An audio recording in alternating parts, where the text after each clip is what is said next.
Hi friends, welcome back to my channel. ఈరోజు topic వచ్చేసి March 5th current affairs video. So ఎవరైనా మన ఛానల్ని కొత్తగా చూస్తున్నట్లయితే ప్లీజ్ సబ్స్క్రైబ్ చేసుకోండి, లైక్ చేయడం మాత్రం అసలు మర్చిపోవద్దు. ఈరోజు ఫస్ట్ టాపిక్ చూస్తే కనుక Asia yoga championship 2025. Asia yoga championship ఎక్కడ జరగబోతుంది, ఏ దేశం ఆతిథ్యం ఇవ్వబోతుంది అంటే భారత్ ఆతిథ్యం ఇవ్వబోతుంది. సో హోస్టింగ్ కంట్రీ వచ్చేసి భారత్ అన్నమాట. సో మరి భారత్లో ఎక్కడ అంటే ఢిల్లీలోని ఇందిరాగాంధీ స్టేడియంలో ఈ ఛాంపియన్షిప్ అనేది జరగబోతుంది. మరి డేట్స్ ఏంటి అంటే మార్చ్ 29 నుంచి 31 ఈ డేట్స్ మధ్యలో ఈ యోగా ఛాంపియన్షిప్ అనేది జరగబోతుంది అన్నమాట. సో మరి ఏ మినిస్ట్రీ నిర్వహిస్తుంది అంటే కేంద్ర క్రీడా మంత్రిత్వ శాఖ మరియు యోగాసన భారత్ ఈ రెండుటి ఆధ్వర్యంలో ఈ ఛాంపియన్షిప్ అనేది జరగబోతుంది, కేంద్ర క్రీడా మంత్రిత్వ శాఖ.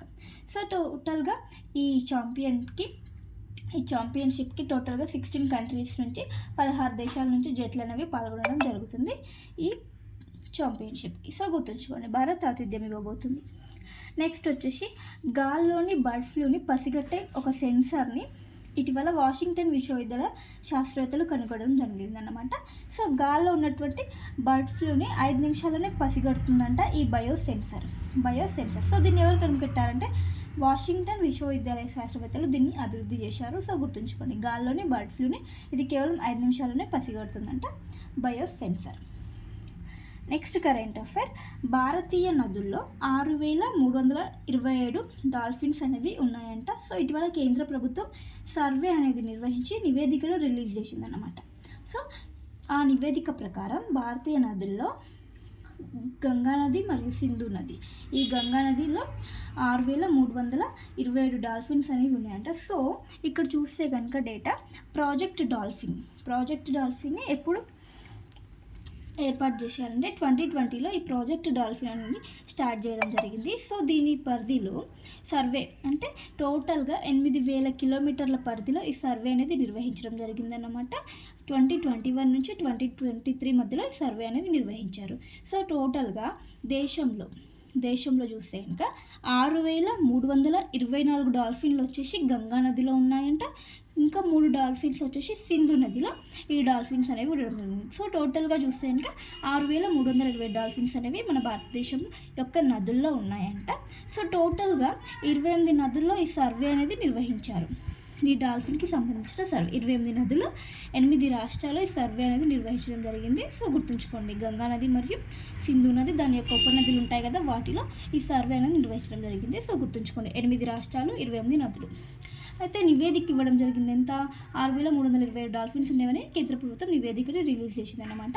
సో ఏ మంత్రిత్వ శాఖ దీనికి నోడల్ ఏజెన్సీగా ఉంది అంటే ఏ మంత్రిత్వ శాఖ ఆధ్వర్యంలో అంటే పర్యావరణం, అటవీ మరియు వాతావరణ మార్పుల మంత్రిత్వ శాఖ దీనికి నోడల్ ఏజెన్సీగా ఉందన్నమాట. అండ్ మరి ఏ సంస్థల ఆధ్వర్యంలో ఇది నిర్వహించాలి సర్వే అంటే పర్యావరణం, అటవీ, వాతావరణ మార్పుల మంత్రిత్వ శాఖ, wild life institute of India, వివిధ రాష్ట్ర అటవీ విభాగాలు ఇవన్నీ కలిసి సంయుక్తంగా ఈ యొక్క సర్వే అనేది నిర్వహించడం జరిగిందన్నమాట ఈ డాల్ఫిన్స్కి సంబంధించి. సో ఇక్కడ ప్రాజెక్ట్ డాల్ఫిన్ చూస్తే కనుక 2020లో దీన్ని స్టార్ట్ చేశారని చెప్పాను కదా. ప్రాజెక్ట్ డాల్ఫిన్ ఎప్పుడు అంటే 2020 ఆగస్ట్ 15న ప్రాజెక్ట్ డాల్ఫిన్ని స్టార్ట్ చేయడం జరిగింది. సో ఇది 2035 వరకు అమల్లో ఉంటుందంట ఈ ప్రాజెక్ట్ డాల్ఫిన్. సో ఇక్కడ డాల్ఫిన్ వచ్చేసి IUCN రెడ్ లిస్ట్లో ఉంది అంట.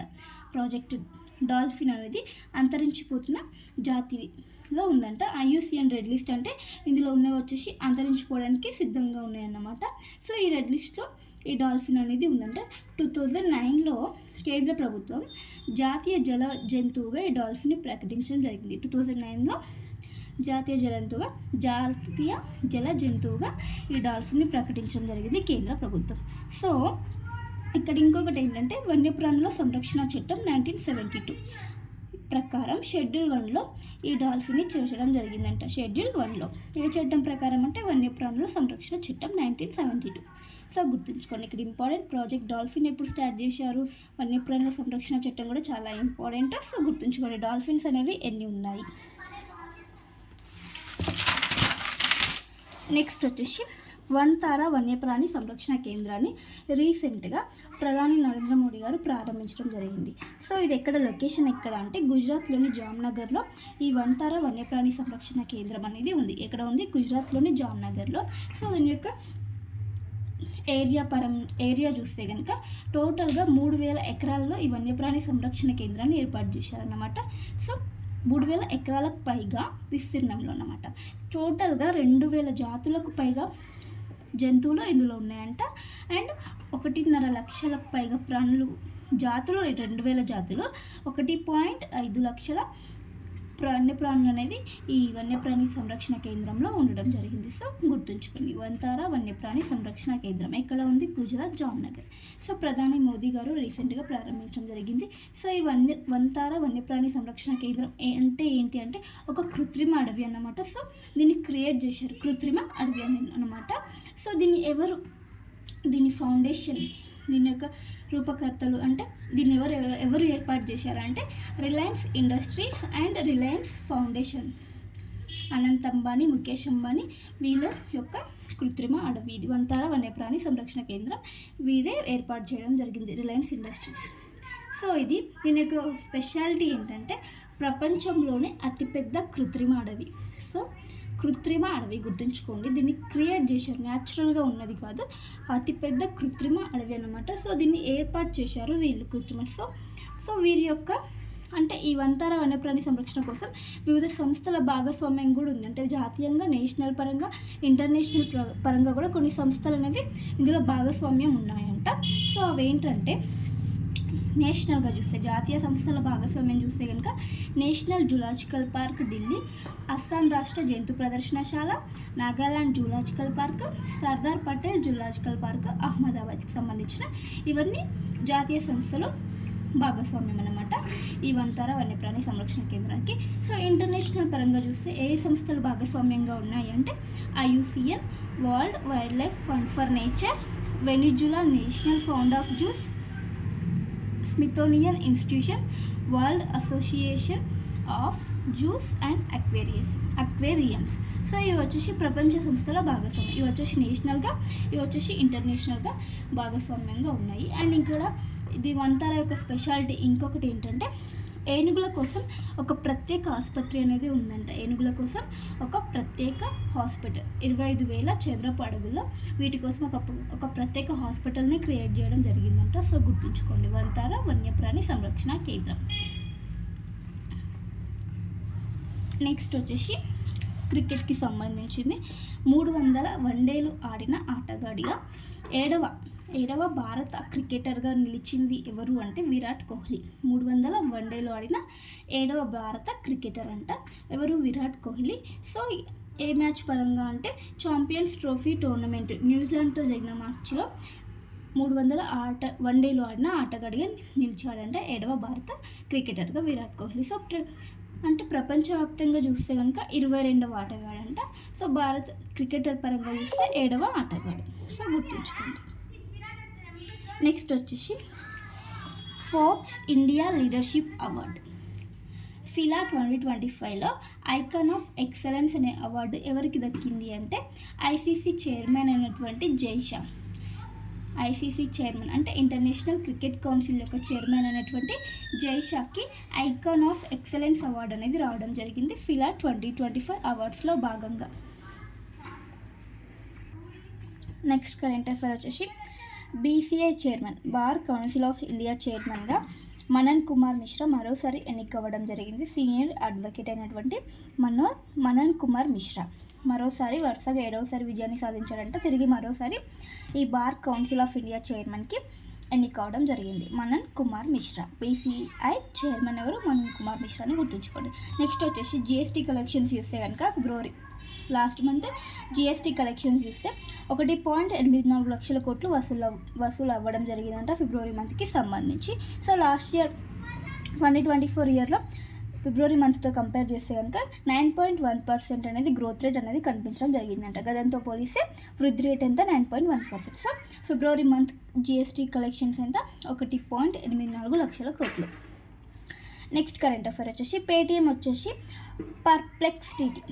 పర్ప్లెక్సిటీతో ఒక భాగస్వామ్యాన్ని కుదుర్చుకుందంట పేటిఎం సంస్థ. సో దేనికోసం అంటే AI ఆధారిత శోధన మరియు సహాయాన్ని పెంచుకోవటం కోసం ఈ భాగస్వామ్య ఒప్పందం అనేది జరిగిందంట ఈ రెండింటి మధ్య. పేటిఎం మరియు పర్ప్లెక్సిటీతో భాగస్వామ్యాన్ని కుదుర్చుకుంది. నెక్స్ట్ వచ్చేసి వన్ నేషన్ వన్ పోర్ట్ అనే పథకాన్ని ఆవిష్కరించడం జరిగింది. ఎవరు అంటే కేంద్ర పోర్టులు, షిప్పింగ్స్ అండ్ జలమార్గాల మంత్రి అయినటువంటి సర్బానంద సోనోవాల్ ఈ పథకాన్ని ఆవిష్కరించారు. వన్ నేషన్ వన్ పోర్ట్ అనే పథకాన్ని ఆవిష్కరించడం జరిగింది. సో ఈ పథకం ద్వారా దేశవ్యాప్తంగా పోర్ట్ కార్యకలాపాలను ప్రమాణీకరించవచ్చంట అండ్ సమర్థవంతంగా నిర్వహించేందుకు ఇది ఉపయోగపడుతుందంట ఈ వన్ నేషన్ వన్ పోర్ట్ అనే స్కీమ్. నెక్స్ట్ కరెంట్ అఫైర్ వచ్చేసి దక్షిణాఫ్రికాలో హిందూ మందిర నిర్మాణం చేస్తున్నారంట. సో ఏ సంస్థ ఆధ్వర్యంలో అంటే బోచా సన్యాసి అక్షర పురుషోత్తం స్వామినారాయణ సంస్థ ఆధ్వర్యంలో ఈ హిందూ మందిర నిర్మాణం అనేది జరుగుతుంది. సో 2027 నాటికి ప్రారంభం అవుతుందంట హిందూ మందిరం.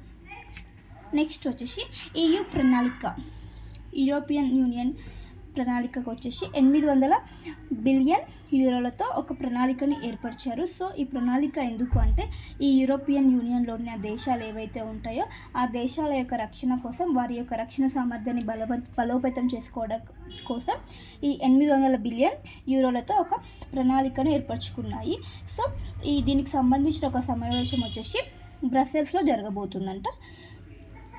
EUలోని 27 సభ్య దేశాలు, ఈ యూరోపియన్ యూనియన్లో ఏవైతే సభ్య దేశాలు ఉన్నాయో ఆ 27 సభ్య దేశాలు బ్రసెల్స్లో సమావేశం అవుతాయని కమిషన్ అధ్యక్షురాలు, యూరోపియన్ యూనియన్ కమిషన్ అధ్యక్షురాలు అయినటువంటి ఉర్సులా వాన్ డెర్ లియన్ తెలపడం జరిగింది. సో ఒక ప్రణాళిక, యూరోపియన్ యూనియన్ ప్రణాళికకి 800 బిలియన్ యూరోలతో ఒక ఒప్పందం అనేది జరిగింది.